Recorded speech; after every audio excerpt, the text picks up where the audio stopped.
É para isso que se aponta insistentemente em todos os ensinamentos essa presença consciência. É isso que até em formas religiosas e místicas bem profundas aponta-se com a linguagem, por exemplo, cristã de onipresença e onisciência. Não é algo teórico, não é algo de fora, porque essa investigação tem que ser sua e eu sempre insisto muito nisso. Não faça da preciosidade desses apontares mais uma construção mental, mais um modelo imaginário, ou mais um modelo cognitivo que eu possa ficar conversando sobre ele e me orgulhando de uma estrutura de cognição e de discurso filosófico, espiritual. Todas essas setas, todo esse mapa, é para isso que a gente chama de uma investigação profunda, ou seja, para que vá se desdobrando na tua própria experiência de vida, na tua própria existência, a clareza disso que está sempre presente e imutável. A qualidade disso que está sempre presente e imutável é o saber-se, é uma consciência. E mesmo essa consciência, esse saber-se, é uma projeção, é um tecido através do qual todos os jogos de experiências acontecem. E se essa investigação for feita com muito carinho, muito cuidado, muito em sintonia fina, vai ficando muito claro a vaziez viva, pulsante, a fonte, a matriz de toda a estrutura de acontecimentos, de pensamentos, de sentimentos, disso tudo que eu chamo minha vida, disso tudo aonde inicialmente a gente começou a investigar esse corpo, um eu ligado a esse corpo, uma história de vida, uma memória narrada através do tempo, quando eu era criança, as experiências da minha adolescência. E nessa investigação que vai se sutilizando, vai se tornando uma sintonia fina, percebe-se que sempre presente, sempre agora e sempre perceptivo, e quando eu chamo de pura consciência, ou pura presença, ou onisciência, ou saber-se, são palavras que volta e meia eu uso, volta e meia vem como o discurso possível para esse apontar.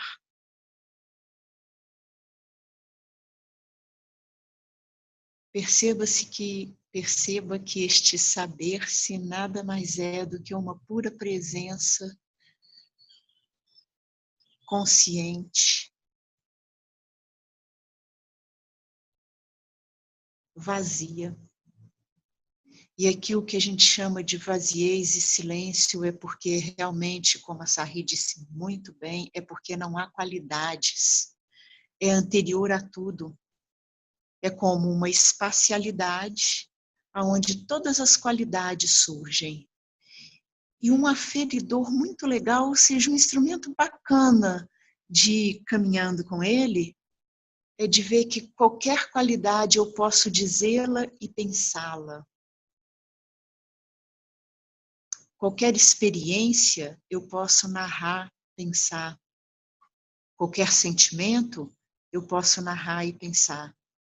Qualquer pensamento, e sim, Sarri, inclusive esse que está sendo tecido agora, pode ser visto, percebido, ouvido num ato imediato de ser.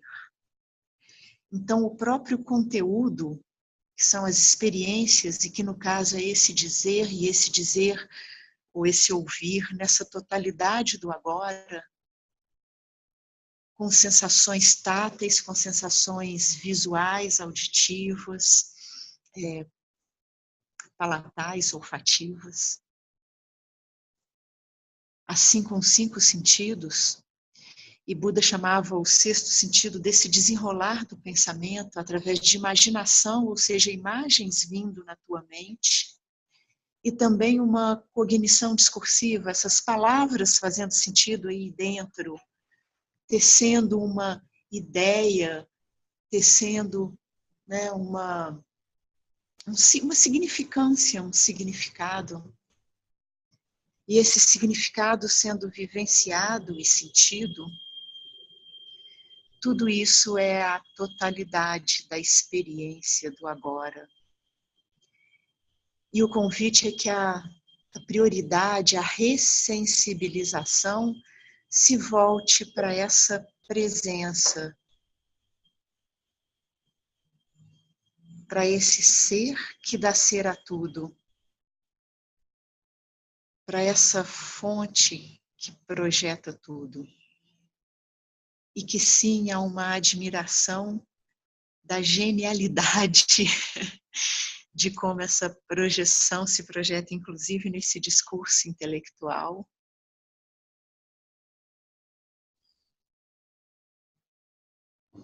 De forma a fazer-se compreendido.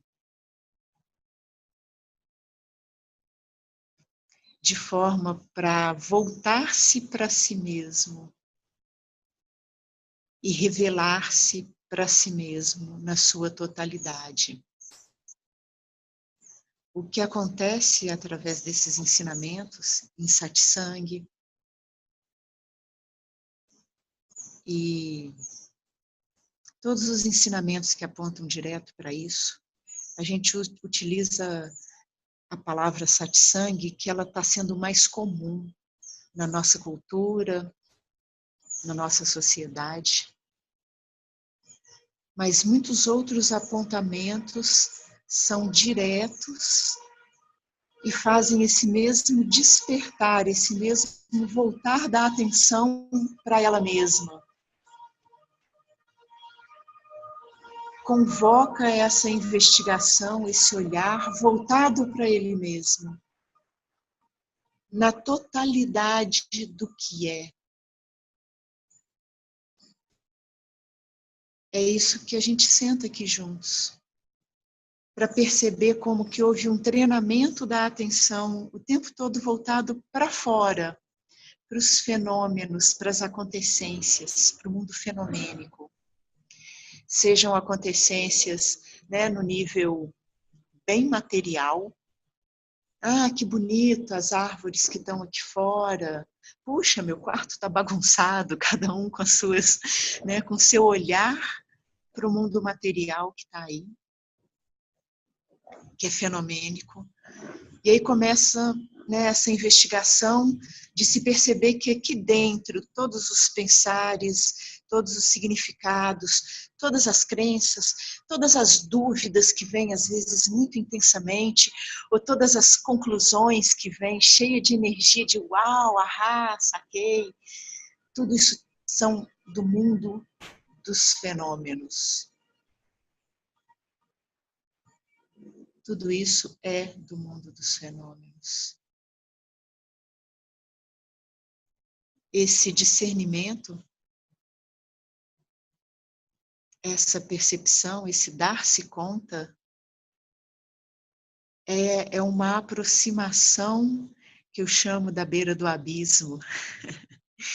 E aqui o que a gente está fazendo, e o que é possível esse ensinamento fazer, que é através de um discurso, que é através de um instrumento, ele mesmo mental, ele mesmo intelectual, é essa condução numa espiral que se aproxima da beira do abismo central, aspiralando em direção a um centro que é um abismo, esse centro vazio, abismal.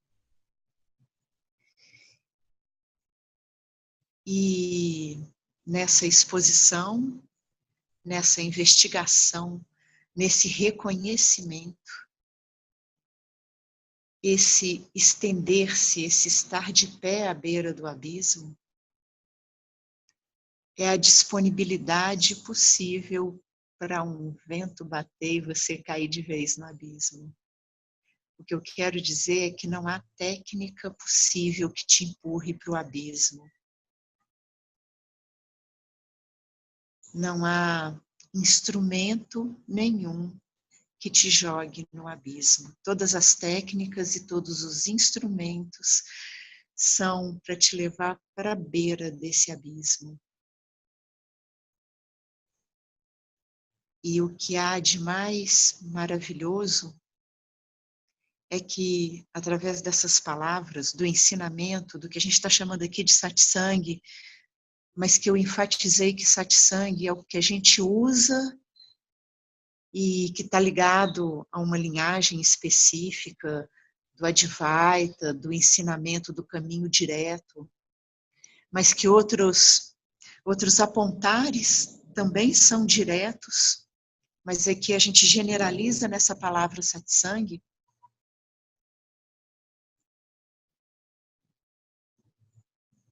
É que essa disponibilidade, essa honestidade de estar na beira do abismo faz o trabalho por si só, e o abismo te atrai inevitavelmente, porque é o abismo a fonte e a natureza original de tudo que é.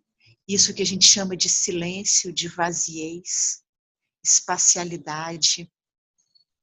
E hoje saiu aqui com esse apontar de abismo. Ele é uma atração inevitável. Ele mesmo atraindo a si mesmo enquanto forma manifesta, o imanifesto, vazio e sempre presente. Atrai inevitavelmente para si mesmo. Me lembra um poema do Rumi, que ele fala das mariposas, que sabendo que elas vão morrer, e isso é uma licença poética, a gente não faz a menor ideia se a mariposa sabe ou não sabe, mas isso é uma licença poética muito bonita e eu vou acompanhar aqui o Rumi, que mesmo sabendo que elas vão morrer, elas inevitavelmente se aproximam da luz da lâmpada e ali se consomem. Basta olhar no seu lustre que está cheio de mosquitinho morto ali dentro, que a gente tem que limpar a volta e meia. É esse símbolo, essa metáfora que o Rumi usou e que muitos poetas, muitos professores, muitos mestres usam, para dizer que tem um chamado, uma inevitabilidade de um diluir-se nessa infinitude sem face, nesse vazio, nesse abismo. E quando o ensinamento diz assim, entregue, jogue-se, é uma motivação, é um incentivo para que as resistências todas possam ser olhadas e investigadas com carinho. É uma instigação para que esse coração aberto olhe com carinho as resistências e se abra mais rapidamente, mais intensamente em direção ao abismo, porque vale a pena. Vale a pena esse sumir.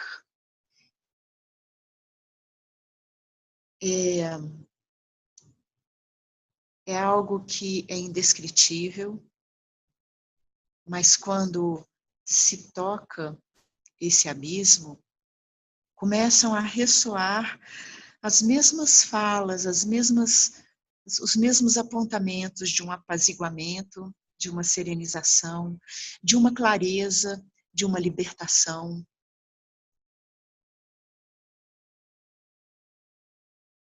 E ainda que, quando a gente escuta isso, ainda com os ouvidos, né, confusos com a identidade separada de um eu,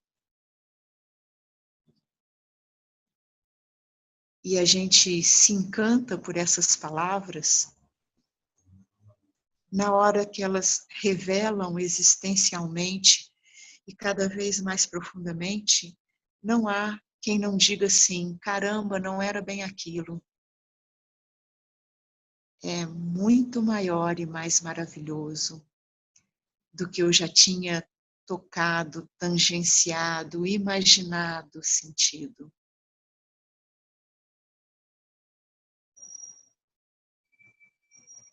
E é isso que é chamado de beleza.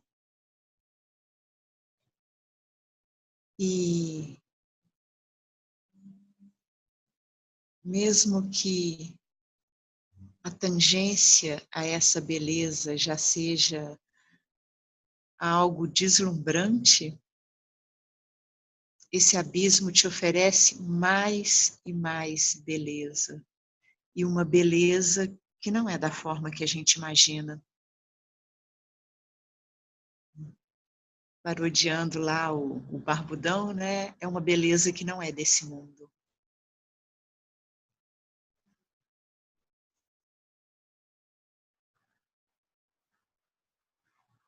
Reconheça, investigue agora.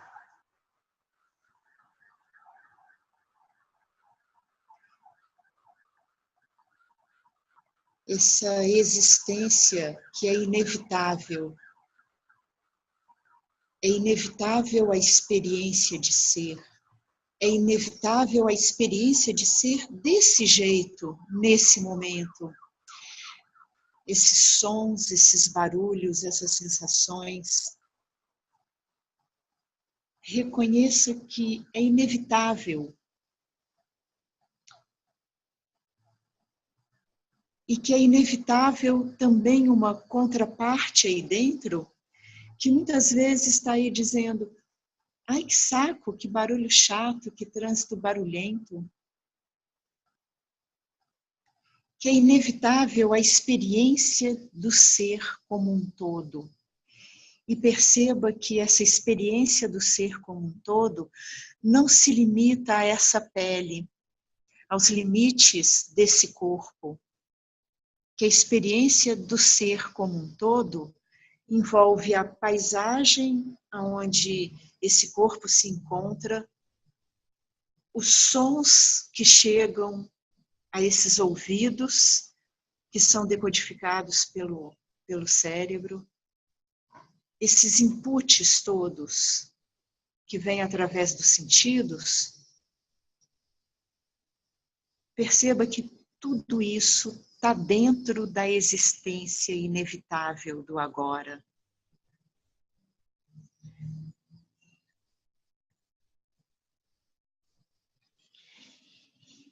Alguém quer conversar um pouquinho, fazer alguma pergunta, alguma colocação? Eu vou abrir aqui o chat. E aí, então, vou estar ajudando a fechar os microfones, mas vou pedir que aí cada um que queira falar, abra o seu. Caviche, tenta ver se deu certo. Abre seu microfone aí, vê se funciona. Tá bem. Beleza, então tá. Era só um teste mesmo. Se você quiser falar, fique à vontade. Agora, cada um que quiser abrir, trazer alguma pergunta, alguma colocação, algum insight. Legal, legal, Sarri. Está sem mic, mas está ouvindo tudo. Está sem microfone, mas está ouvindo.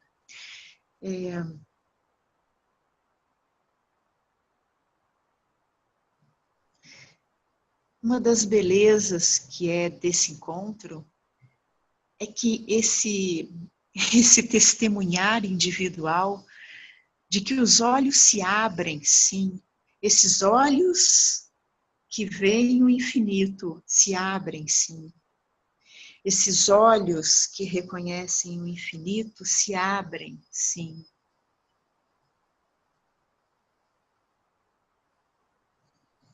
Então eu gosto muito de ouvir. De ouvir como que juntos é verdade. É verdade isso que a gente lê nos ensinamentos, que a gente escuta, né, no YouTube, nos sábios.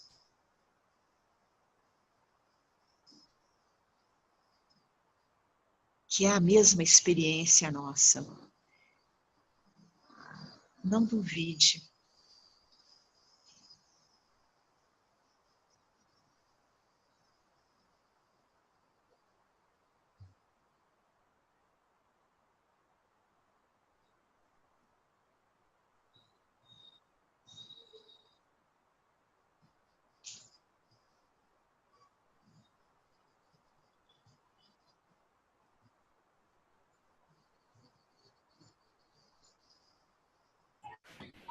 Eu queria tirar uma dúvida só, pequena dúvida. Não, Uhum. né? Consciência não sabe-se dela, né? Ou não percebe-se como consciência, né? Eu não sei, eu estava conversando com a Badra esses dias, a gente pôde perguntar, eu esqueci. Que eu vi alguém falando sobre isso, né? Porque se ela se percebe, tem dois, né?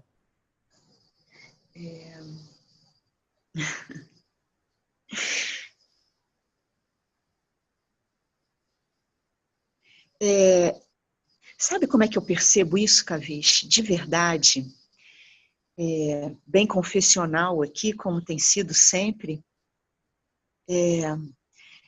eu percebo que esse é um golpe mental. Eu percebo que isso é uma tentativa de uma sacada, porque eu percebo que é impossível de se dizer sobre isso de verdade. Eu imaginei. Eu percebo que o próprio universo manifesto, ele é a consciência percebendo-se.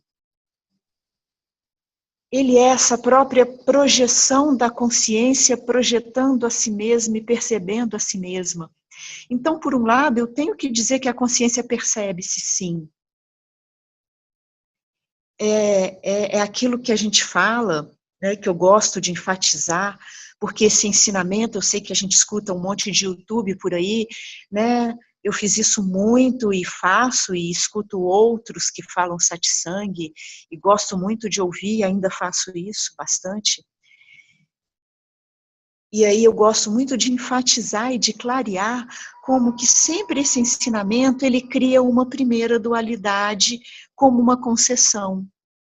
Uma primeira dualidade onde aponta para uma consciência que percebe tudo, então tudo percebido não é o puro sujeito, não é a consciência original. Essa sim é uma forma de apontar ainda dual, que leva a uma conclusão, então a consciência não percebe-se, porque se ela se percebe-se, então é uma dualidade. Mas isso é uma conclusão mental, é uma conclusão que ela vem, né, ela é fruto do que é possível a mente fazer, e a mente, ela só é possível fazer sobre uma dualidade. Jorge, já vou ler, tá? Só um pouquinho.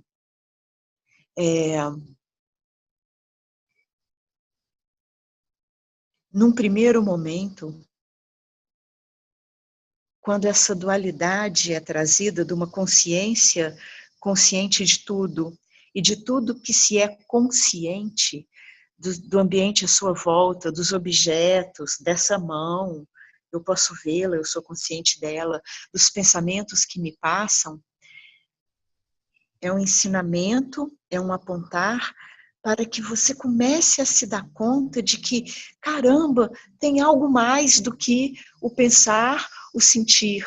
A nossa identidade, inicialmente, ela está muito colada, muito confundida com a emocionalidade, com os pensamentos, com as intenções, com os desejos.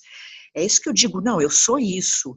Eu sou muito agitada, eu sou muito tranquila, nossa, minha mente é assim, nossa, eu penso tanto, e a identidade está colada nisso.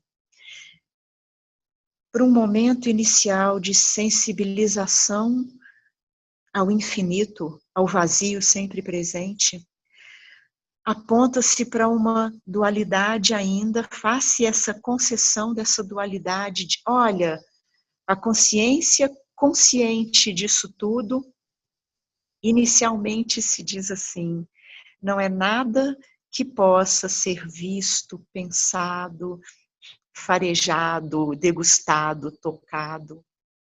Isso tudo são objetos mutáveis. E a consciência é sempre presente e imutável.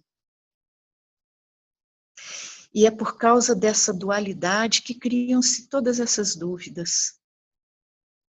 Mas então a consciência é consciente de si, ela consegue ser consciente. Ah, o puro vazio é consciente de nada, então cria tudo para ser consciente de si mesmo. Vocês conseguem perceber que isso é um modelo mental?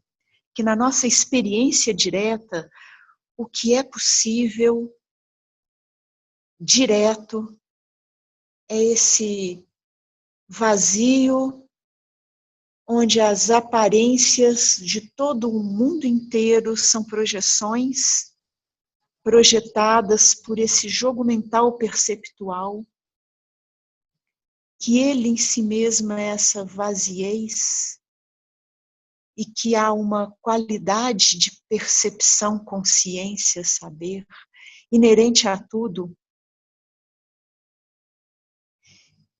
e que é de uma sutileza muito grande, que mesmo nos sonhos sem sonhos, no sono profundo sem sonhos, há um saber. Ele é tão sutil que a mente não entende, é o tal do mergulho no abismo, mas que a mente começa a se dar conta, caramba, tem algo aí a mais, que mesmo no sono profundo eu digo, uau, descansei pra caramba. A mente diz depois que ela acorda. Depois que ela começa a se manifestar para fora. Mas que há algo misterioso para a mente, que é esse abismo, essa consciência absoluta do sono profundo.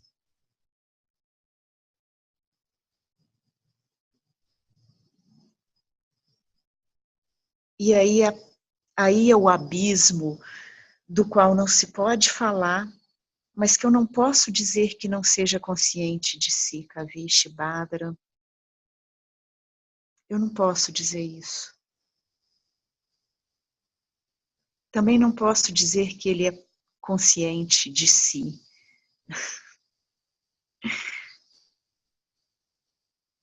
Aí há um saber para além do que se pode dizer. Então, é o que eu estava dizendo, esse dizer, ele te coloca na beira do abismo. Bem na beirinha. As pontas dos pés são beiradinha do calcanhar, tá ali se apoiando. E de repente, desabrocha aí dentro, saquei.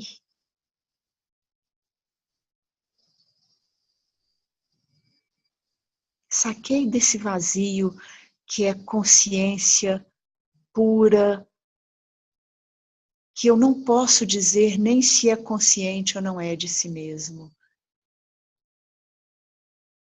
Mas essa vaziez que é a fonte de tudo, onde tudo é a total vaziez. E a investigação pode te levar para aí. Agora seus olhos passando pelas árvores, pelo pôr do sol, é o que eu tenho aqui, você de repente tem um armário, uma parede, um computador na frente, vendo que é vaziez, pois é pura percepção de um mecanismo.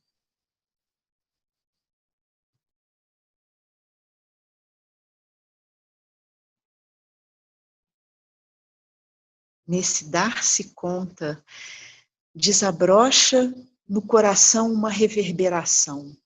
E aí você pulou para além da mente. Através da mente, você pulou para além da mente. Jorge, eu vou dar uma olhadinha, acho que é assim mesmo que fala seu nome, no que você escreveu aqui, né? Eu vi que você não quer conversar, não? Você prefere através do chat mesmo? Deixa eu ver se eu consigo. Você colocou assim, você falou sobre esse encontro com o abismo, andar em direção a ele, você quis dizer que devemos encarar nossos medos para nos encontrarmos. Será que não encontramos uma armadilha, ilusão, ao invés de verdade? Quais exercícios são indicados para o início do processo, que, a meu ver, parece ser de desconstrução? Perfeito. Perfeita a tua pergunta, tuas duas perguntas, ou três aqui. Não é isso não. Não estou dizendo que você deve encarar seus medos. Estou dizendo que os medos vão aparecer e vão ser encarados inevitavelmente. O que a gente aponta aqui é para essa investigação da inevitabilidade do ser. Não, agora o Kavishi disse que eu não consigo ler as letrinhas, estou conseguindo ler as letrinhas. Pode deixar. eu diminui um grau da lente, estou fazendo visão binocular e estou conseguindo ler as letrinhas. Está funcionando super bem. Não tem problema, não. Pode escrever que eu leio agora com tranquilidade. Então, o que eu vou dizer aqui como exercício é essa investigação. O que o ensinamento que a gente faz aqui é o Advaita, o Gnana Yoga, o que ele oferece de ensinamento e de exercício, se é que a gente pode dizer assim, é essa investigação. E essa primeira investigação, ela é fundamental.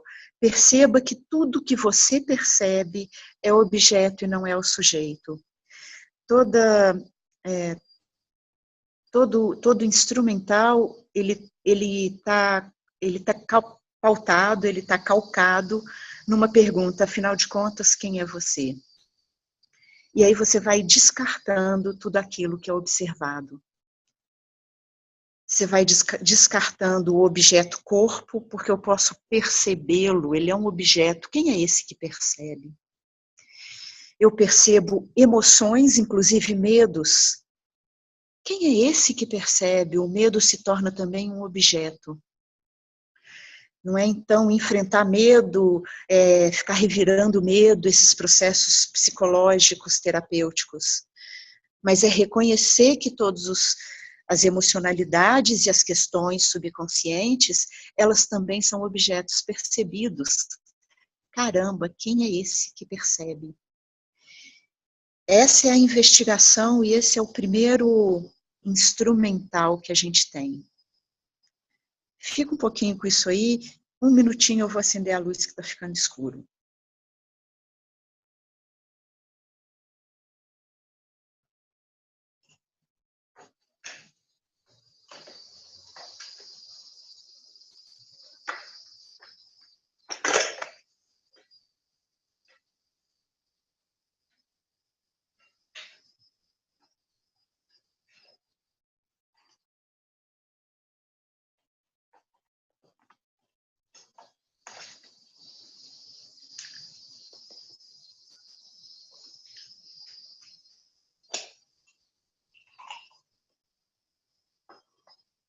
Acho que agora está bacana.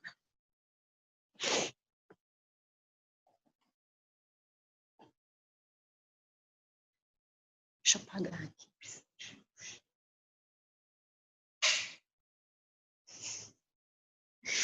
Cuidando aqui com carinho de quem merece. Carinho. A pessoa que está do lado sempre merece um carinho. Tem uns que a gente fica com raiva, né? A gente não dá carinho, não, mas depois dá carinho de novo. Também são objetos percebidos, essa emocionalidade. Então, como eu estava dizendo, só para fechar, o primeiro movimento da busca do Advaita, do Satsang, desse ensinamento, é um movimento terapêutico mesmo. E a gente vem com essa carga. A gente vem com isso porque é o que a gente tem, né? Todas as nossas buscas de terapias, caminhos religiosos, né? As orações, o centro espírita, as meditações, os pranayamas, as plantas de poder, as yogas, os trabalhos corporais, né? As bioenergéticas todas, tudo isso a gente está atrás de alguma coisa que no fundo é o fim de um sofrimento, mas que no fundo, atrás disso não é nem o fim do sofrimento que a gente está. De verdade, a gente está atrás dessa verdade libertadora que faz com que a gente perceba que esse ciclo de tá bom, tá ruim, aí faz um trabalho, dá uma melhorada, aí vem uma outra questão, essa caixinha, né, das bonecas russas, que você abre uma e tem outra dentro, e depois tem outra, e depois tem outra, que é chamado na Índia de ciclo de Sansara,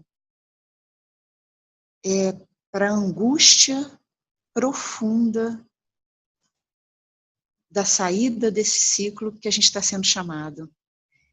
E inicialmente, até onde a gente consegue entender e vivenciar, a gente acha que é para a harmonização de emoções, para liberação de questões subconscientes, inconscientes, e que aí sim eu vou ter uma vida, enfim, harmônica, centrada, integrada, inteira. É isso que a gente chama inicialmente de peregrinação. A gente sai rodando isso tudo aí. A maioria de nós aqui, se não todos nós, rodamos por isso tudo aí. Mas, de repente, algumas falas dizem assim, por uma graça divina, outras que às vezes eu mesmo falo, não sei se tem outras pessoas que falam também, por pura aleatoriedade, randomicamente, pum, bate aí satsang, bate aí o apontar direto e você escuta. Porque muitas vezes eu já tinha escutado antes, só que eu não tinha escutado. Eu já tinha ouvido, mas não tinha escutado. Vamos brincar com essas duas palavras. E de repente eu ouvi satsang e escutei. E é assim, de repente você escuta satsang. E aí aquele resquício da busca por uma harmonia emocional, uma estabilidade emocional, ela ainda continua aí, mas nessa investigação você começa a perceber que a emocionalidade faz parte do mundo do mutável. Se é mutável, aí não vai ter o sossego que eu estou buscando. Se é mutável, faz parte da roda do subir e descer. E é claro, não nego que não tem como negar que alguns trabalhos suavizam. Suavizam quando essa roda, ou esse pico é alto demais e o fundo do poço é fundo demais, há uma suavização. Também nos ensinamentos que vêm da Índia, dos Vedas, dos Upanishads, eles falam que você, com esses trabalhos, vai preparando uma mente mais satívica, mais aberta a ouvir satsang. Mas eu percebo que isso é um discurso meio balela, porque não tem muito jeito e vale a pena fazer alguns trabalhos quando não se escuta absolutamente satsang e as pessoas gostam de fazer trabalhos. Então vai aí, vai meditar, vai para as terapias e tal.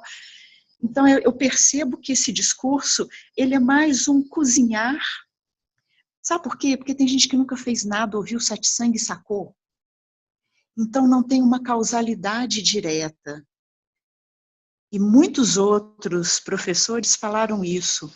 Não, eu saquei, não foi por causa dos trabalhos anteriores que eu fiz, mas foi apesar de ter passado por sei lá quantos caminhos de yoga, quantos trabalhos terapêuticos, bioenergéticos e meditativos, apesar deles, eu consegui sacar.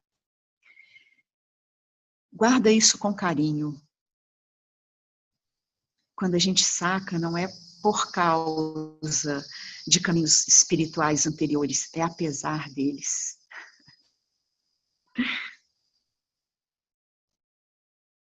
E aí eu vejo com esse pedido, isso que eu estou generalizando aqui na palavra satsang, o apontar que vem do Zen, de Buda, de Cristo, da mística dos sufis, de repente ele se revela por si mesmo dentro de você. Me lembra a história que o Adyashanti conta da vida dele. Ele foi um monge zen por muito tempo. E quando o despertar aconteceu dentro dele, ele disse para Roshi, para a mestra, para a professora dele, gente, mas eu vou ter que largar o zen, porque isso que eu saquei não é nada do que eu achava que era o zen. E a professora dele falou exatamente isso, e isso é o zen. Durma com essa.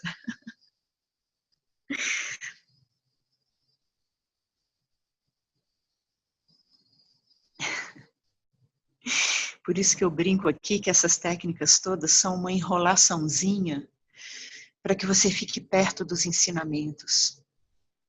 De certa forma, era isso que o Osho fazia. Ele permitia que os terapeutas lá, as pessoas em volta dele, oferecessem meditações o dia inteiro.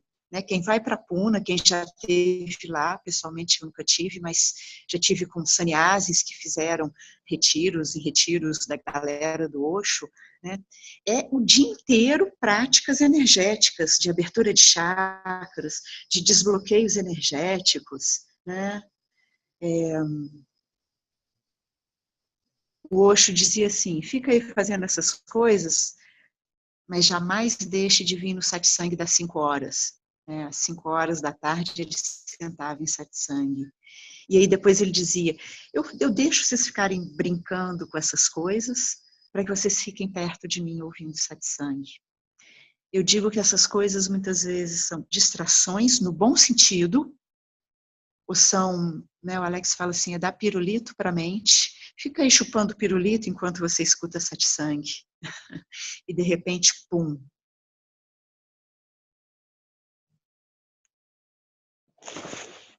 O André falou uma coisa, deixa eu ver aqui, cadê o chat? Oi, Vite. Alguém que se aprofunda muito nesse caminho reto, que saca, isso passa para outras existências, ou se nasce totalmente iludido com o mundo das formas novamente? Ou isso não tem a menor importância? Se achar que essa pergunta não cabe aqui, desconsidere. Não, cabe sim. Cabe sim, André. O que reencarna, passa para outras existências, está aí uma pauta de reencarnação, né? Esse assunto ele é delicado, profundo, longo. Eu vou julgar aqui uma fala e depois a gente pode aprofundar se vocês quiserem. Mas o que reencarna de novo e de novo é o arquétipo de uma ideia de ser alguém. A ideia de ser alguém continua reencarnando infinitamente. Quando eu reconheço que eu sou a pura presença infinita, a encarnação continua universalmente em forma de árvore, minhoca, mundos sutis da 15ª dimensão, infinitamente acontecendo e eu nunca encarnei, ou eu encarnei em todas as dimensões ao mesmo tempo. Quando esse eu pessoal, individual fala, eu encarnei, há aí uma investigação a ser, né, mais esmiuçada. A ideia de ter um eu separado e de ser alguém encarnou.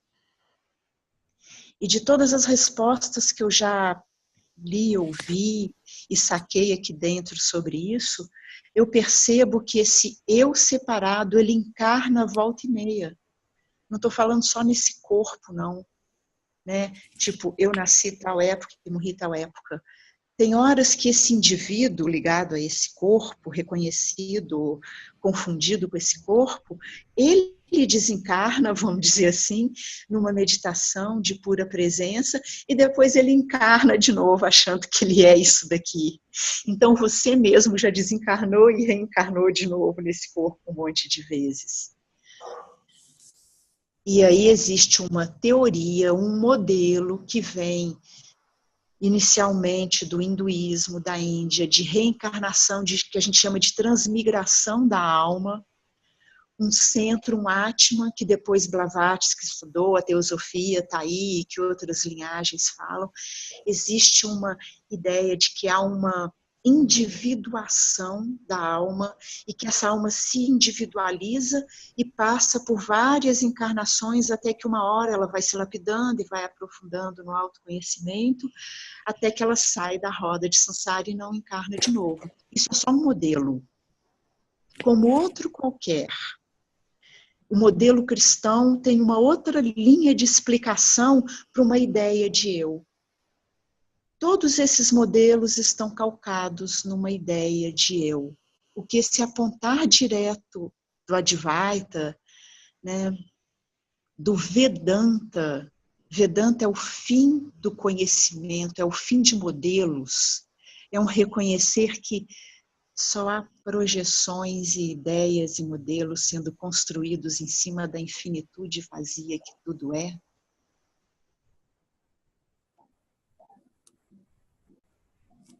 Olha como é que bota de cabeça para baixo essa questão. Olha como é que eu me calo diante dessa questão.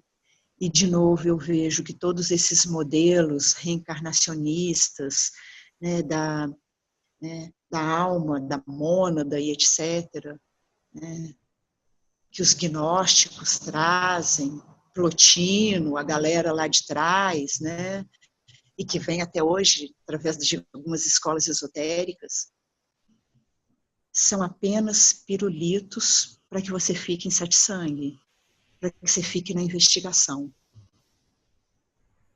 para que você fique na beira do abismo. Vai que uma hora bate um vento e você cai. E eu acho que o vento está batendo agora, porque se você chegou para ouvir satsang, e não estou falando só aqui, mas se satsang, esse estudo do Advaita, está aí de uma forma muito, né, muito forte para você,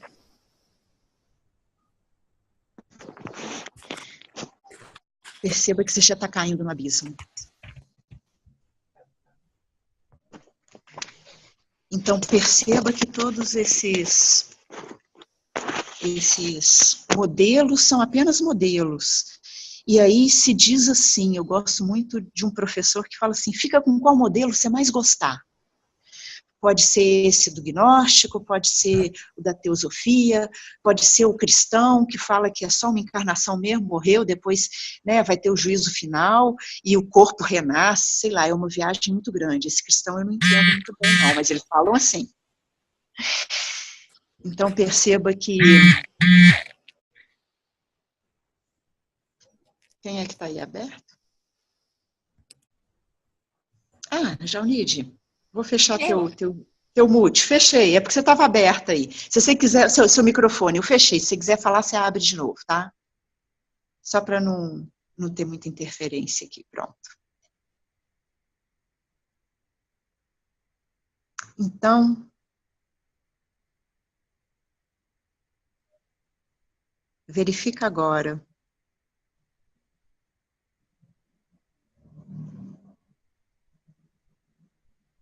se essa história de encarnação, mônada e tal não é uma ideia agora. É uma ideia agora, que é só um componente do agora, junto com o corpo sentado, o barulho do trânsito, o papo da gente aqui, alguma coisa se mexendo aí no seu corpo, uma emoção passando, outros pensamentos passando, na totalidade do que é agora, manifesto agora. E que esses modelos mentais, eles são só uma camada do agora.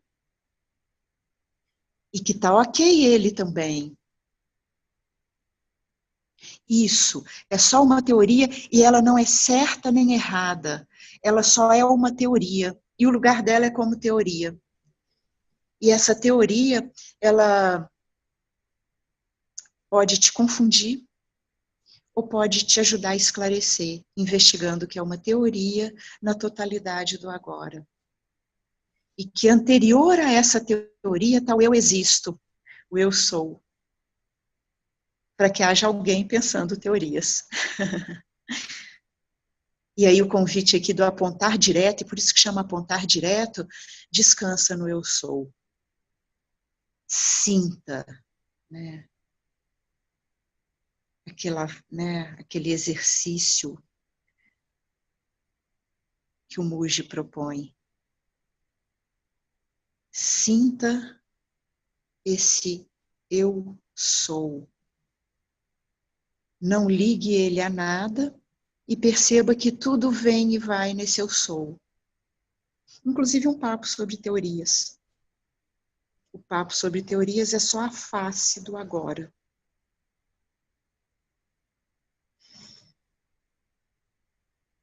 Alguém escreveu alguma outra coisa? Deixa eu dar uma olhadinha aqui. Vite, acontece a sarri, através do satsang, o entendimento de que há essa verdade. Reconhece-se que não há contestação do que é apontado, e isso aproxima desse abismo. Mas até cair nele, essa presença incontestável parece conceitual ainda em alguns momentos. O despertar enquanto ação é absoluto e não há mais essa identificação com nenhum objeto.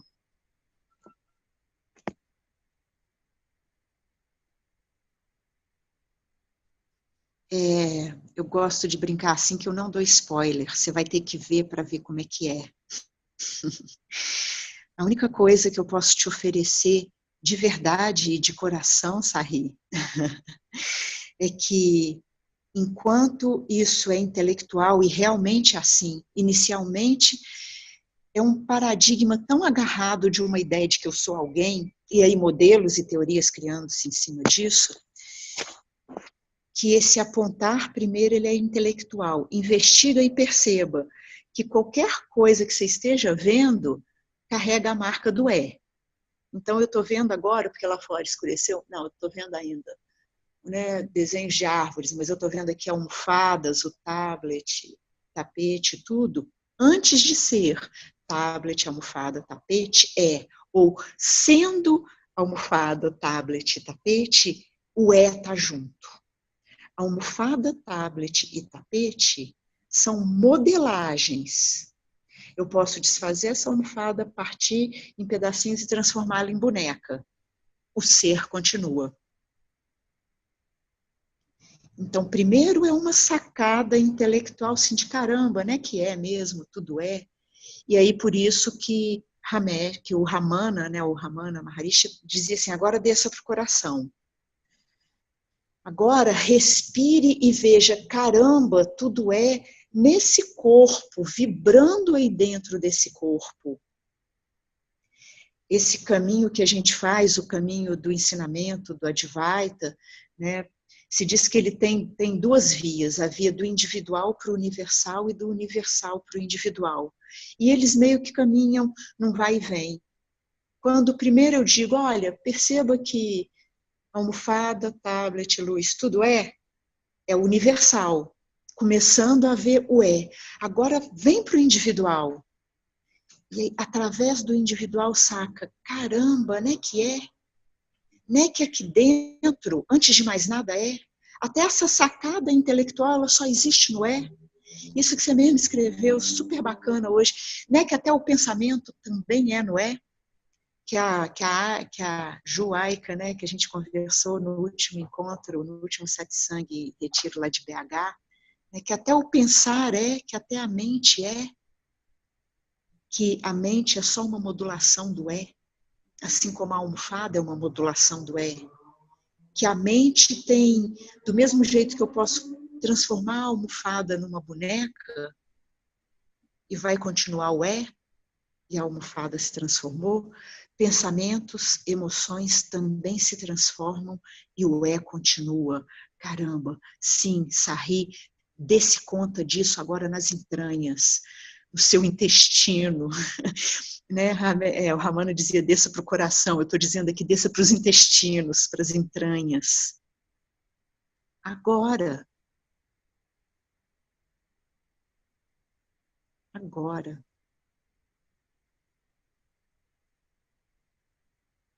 E larga a mão de saber se você vai ficar identificada ou não. Se tudo se tem, né, o fim da sua pergunta aqui, o despertar enquanto ação é absoluto e não há mais essa identificação com nenhum objeto, não cuide disso. Deixa isso em suspenso e aprofunda nessa visceralidade do e a pergunta vai ser respondida por si só.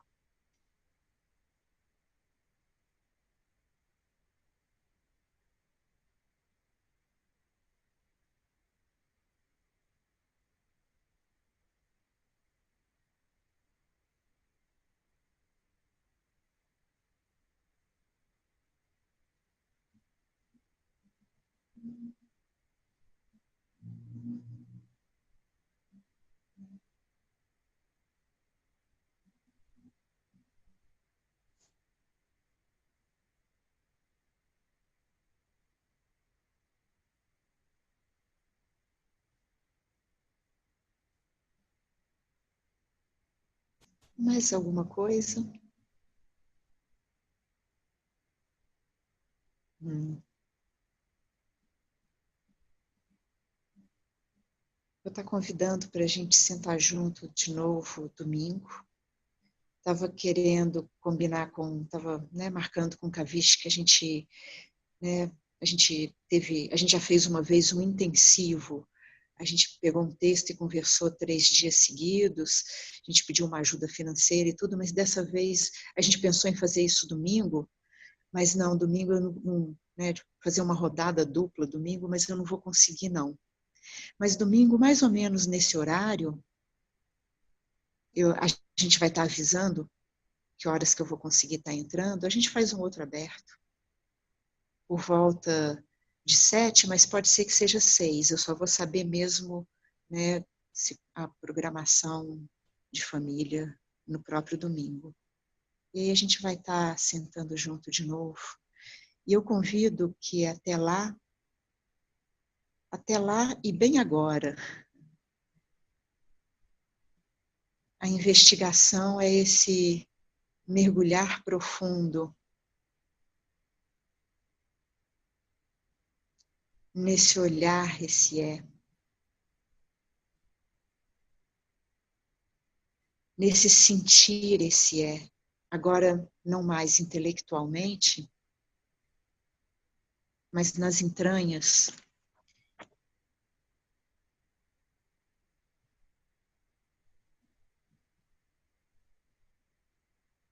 Que tudo mais é mutável. Objetos, pensamentos, sensações, energias, teorias, modelos, emoções. Crenças, intenções, subconsciente, inconsciente. Tudo é mutável. Tudo são fenômenos, são projeções do infinito como infinito, no infinito, sendo ele mesmo o mutável, o fenomênico, infinito em essência, finito e mutável em aparência. Que essas palavras não sejam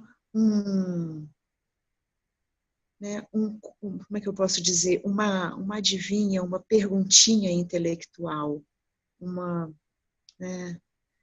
sacada cognitiva intelectual, mas que ela seja uma seta que atinge direto o alvo do reconhecer, disso que é infinitamente presente, se fazendo ele mesmo na face imutável, e que isso tudo que você chamava de eu, se identificava como eu, ligado a pensamentos, emoções, histórias, o corpo, memórias, experiências, são fenômenos mutáveis, a face provisória, mutável, do infinito e sempre presente eu. Lembra da metáfora da almofada, ou essa camiseta, que eu posso dar nó nelas e transformar num boneco?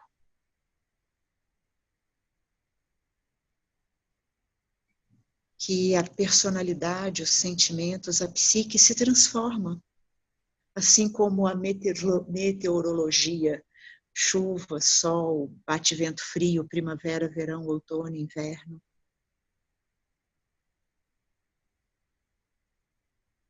Em forma de pergunta, venho apontar o que é isso que não muda nunca e que mesmo na face do mutável, sendo o mutável, permanece imutável. Isso não é para o teu intelecto, isso é para tuas entranhas. Reconheça essa verdade. No teu coração é mais bonitinho, mas eu convido para as tuas entranhas. Namastê. Até domingo. Obrigada, André, também. Boa noite. Obrigada a todos vocês. Sarri, Kavish, Bárbara. Georgios, sei lá falar teu nome, daqui a pouco eu aprendo. Namastê.